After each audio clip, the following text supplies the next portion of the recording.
नमस्कार दोस्तों, went media में आप सभी को स्वागत है। आप सबको बता दें कि पवन सिंह जी का पवन सिंह जी का जो गाना रिलीज हुआ है आज अपनी धुन पर करेंट, जो कि पवन सिंह जी का बहुत ही धमकदार लुक है और देखने में एक लग रहा है एक पीस नहीं गाना है।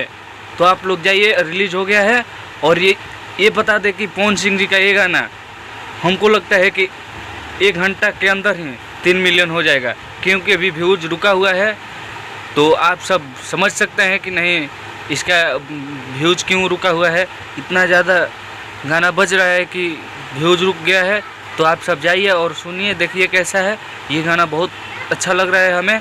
और इस बात से बता दें कि इस गाना का प्रमोशन खेसारी लाल यादव भी किए थे, तो इसीलिए और ज़्यादा दोनों लोग का फैन फॉलोइंग मिलकर इस गाना को प्रमोट कर रहे हैं। तो ये गाना बहुत अच्छा लग रहा है। जाइए देखिए। अगर मेरा वीडियो अच्छा लगा तो लाइक कीजिए, कमेंट कीजिए और चैनल को सब्सक्राइब कीजिए। धन्यवाद।